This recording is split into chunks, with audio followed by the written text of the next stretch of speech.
अरे बड़े बड़े कट नयन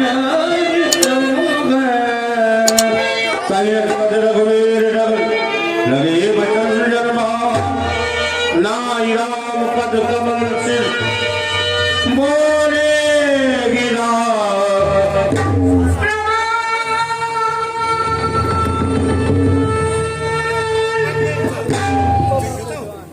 मैथिली प्रतियोगिता में भाग लेने वाले समस्त मणिपालों सदा सभी राजा जनक की वाणी को राजा जनक पहले की धरती पर कोई वीर शेष नहीं रह रहे हैं। बुजुर्ग को माथे मानी तो वीर विहीन मही में जानी तजवाश निज निज नहीं जाहू और लिखा ने मेरी वैदे ही राहू। राजा जनक कहते हैं कि धरती पर कोई वीर शेष नहीं रह गया है, कारण क्योंकि कोई भी राजा धनुष को नहीं तोड़ सका है। इसलिए राजा जनक धरती को माता का अपमान कर रहे हैं और वीरों का भी अपमान कर रहे हैं, कहते कि धरती पर कोई वीर शेष नहीं रह गया है। राजा जनक की पुत्री सीता का विवाह यदि नहीं हो सका है तो इसके जिम्मेदार स्वयं राजा जनक है, लेकिन जनक स्वयं को दोषी न मान करके वीरों को दोष दे रहे हैं। कारण संसार का प्रत्येक माता पिता यदि अपनी पुत्री का विवाह करता है तो नियम ये कहता है कि माता पिता को पुत्री के विवाह में 3 बातों पर विचार करना चाहिए। पुत्री का विवाह जिस घर में किया जा रहा है वो घर कैसा है, पुत्री का विवाह जिस वर के साथ किया जा रहा है वो वर कैसा है, और पुत्री का विवाह जिस कुल में किया जा रहा है वो कुल कैसा है। ये तीनों यदि पुत्री के अनुकूल हो तो पुत्री का विवाह करना चाहिए, और यदि ये तीनों अनुकूल नहीं है तो चाहे कन्या कुंवारी क्यों न बनी रहे, लेकिन विपरीत परिस्थिति पर माता पिता को कन्या का विवाह नहीं करना चाहिए। ये नियम कहता है जो घर पर कुल हो या अनुरूपा तो करिए विवाह सुबह अनुरूपा नत बरु कन्या रहे कुंवारी। कहने का तात्पर्य कि माता पिता को पुत्री के विवाह में विचार करना चाहिए, ये शास्त्र का आदेश है। लेकिन राजा जनक ने जो अपनी पुत्री सीता का विवाह करने की बात कही तो वासवी पुराण को घोड़ा राज समाज और जो तोड़ा त्रिभुवन जय समेत वही नहीं, और बिना ही विचार माने जो धनुष तोड़ देगा उसके साथ बिना विचार के सीता का विवाह कर दिया जाएगा। और जो कार्य बिना विचार के किया जाता है तो नियम यह लग जाता है कि बिना विचारे जो करे सो पाछे पछताए। यही कारण है कि राजा जनक को रोना पड़ रहा है, पछताना पड़ रहा है, लेकिन जनक स्वयं को दोष नहीं दे रहे हैं। कहते हैं कि धरती पर कोई वीर शेष नहीं है। कहने को तो राजा जनक बहुत कुछ कह गए, राजा जनक की बातों को मैंने बड़े ध्यान से सुना था। राजा जनक ये कह रहे थे कि माता चाहे 4 पुत्र क्यों न उत्पन्न कर दे, यदि कोई पुत्री कोख से उत्पन्न नहीं करती है तो माता की कोख धन्य नहीं होती है। हमने तो ऐसा किसी वेद पुराण में नहीं पढ़ा। माता की कोख, ध्यान देना जरा, माता की कोख पुत्र या पुत्री उत्पन्न करने से धन्य नहीं होती है, बल्कि माता की कोख धन्य उस संतति से हो जाती है जिसकी संतान भगवान के चरणों से जुड़ जाती है। क्योंकि शास्त्र ये कहता है पुत्रवती सुमति जगशोरी और रघुपति भगत जास सुत, अपनी संतान भगवान के चरणों में समर्पित हो जाती है, चाहे वो पुत्र हो। अच्छा, पुत्री उत्पन्न करने से ही कोख धन्य हो जाए तो पुत्री तो सुपर्णखा लड़का भी है, तो क्या माता की कोख को धन्य मान लिया जाएगा? नहीं माना जाएगा। उस माता की कोख को धन्य माना जाएगा जिस माता की संतान चाहे पुत्र हो या पुत्री हो लेकिन भगवान की भक्ति से यदि जुड़ गई है तो उस माता की कोख को धन्य माना जाएगा। इसलिए यह नियम मैंने जाना है। लेकिन राजा जनक क्रोध में जाने कितना बोलते चले जा रहे हैं, वाणी पर संयम ही खो दिया है जनक ने। क्योंकि आप कहते हैं कि धरती पर कोई वीर शेष नहीं रह गया है, यह वीर भोग्या वसुंधरा है, धरती हमारी माता है, और संसार का कोई भी पुत्र अपनी माता का अपमान सुन करके शांत नहीं बैठ सकता है। और फिर हमारी तो संस्कृति है कि जननी जन्मभूमि स्वर्गादि, यह वीर भोग्या वसुंधरा न जाने कितने वीर पुत्रों को उत्पन्न करती है, और यह वीर पुत्र धरती माता के स्वाभिमान की रक्षा के लिए प्राणों को भी न्यौछावर कर देते हैं। और जनक कहते हैं कि धरती पर कोई वीर शेष नहीं रह गया, तो यदि वीर न होंगे इस धरती पर तो धरती माँ का क्या होगा? और फिर प्रदेशी राजा करे राज्य तो इस भारत माँ का क्या होगा? यदि छोटी छोटी नदियां मिलकर के पाप धोवे तो उस गंगा माँ का क्या होगा? और वीर न होंगे इस धरती पर तो धरती माँ का।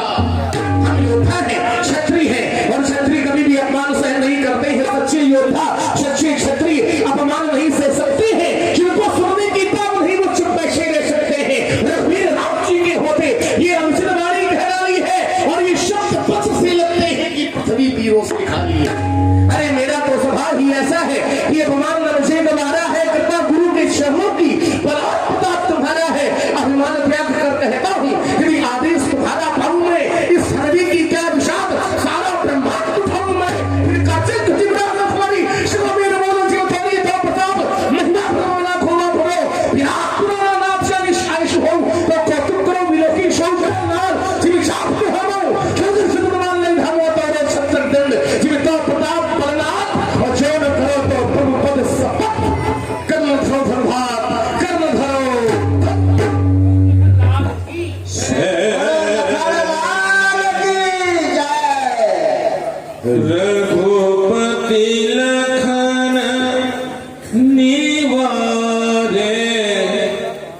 प्रेम समेत निकट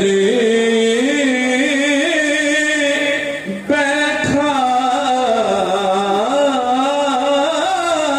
रे। साधु जब है लक्ष्मण, आज उपस्थित यह सभी निर्पाल जो बड़ी आशा के साथ प्रण की पूर्ति के लिए आए थे, परंतु कोई भी ऐसा वीर उपस्थित न हो सका जो प्रण की पूर्ति कर देता। आज योगीराज सीरध्वज जी के द्वारा यह घोषणा कर दी गई कि वीर विहीन मही मैं जाने। मैंने तो अब ऐसा जान लिया है कि यह वसुंधरा वीरों से विहीन हो गई है। तजहु आस निज निज गृह जाहु, क्योंकि लिखा न विधि वैदेह विवाह। ऐसा लगता है कि आज उस विधाता ने अपनी लेखनी में मेरी बेटी का स्वयंवर नहीं लिख रखा, क्योंकि जो स्वप्न संजोया था इन नेत्रों में एक पिता ने अपनी पुत्री के लिए, वो स्वप्न ही अधूरा रहा। क्या सोचा था और क्या हो गया। आज तो आशा रूपी माला ही टूट कर बिखर गई, हृदय हो गया अधीर और इन नैनों से बहने लगी। कौन ऐसा पिता होगा इस संसार में जिस पिता ने बेटी को जन्म देकर बेटी का कन्यादान अपने हाथों में अभागा होगा वो पिता इस संसार में जिसने अपनी बेटी का कन्यादान किया होगा। शांत हो जाओ भैया, शांत हो जाओ, शांत हो जाओ। आज हम इस मिथिला के अंतर्गत जो भी कार्य करेंगे परम पूज्य श्री गुरुदेव जी की आज्ञा के अनुसार ही करेंगे। अस्तु, शांत हो जाओ भैया, शांत हो जाओ। लखन तुम शांत हो बैठो, वृथा क्यों क्रोध करते हो, वृथा क्यों क्रोध करते हो।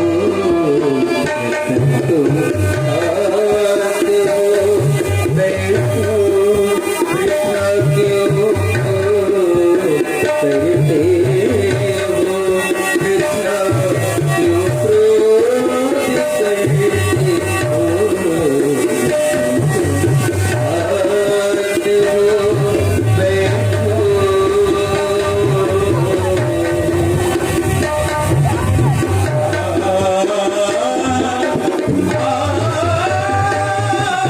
हेलो,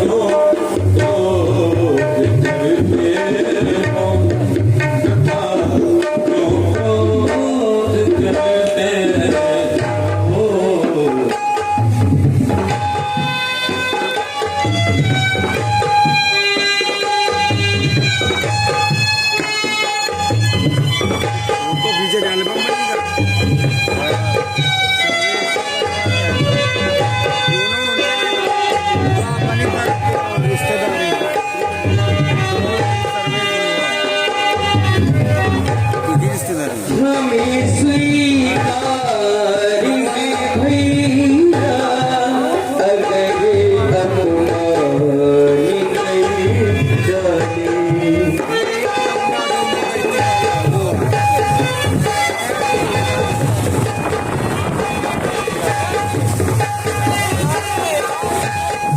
हमें स्वीकार में भैया अगर अपना निकल डाली।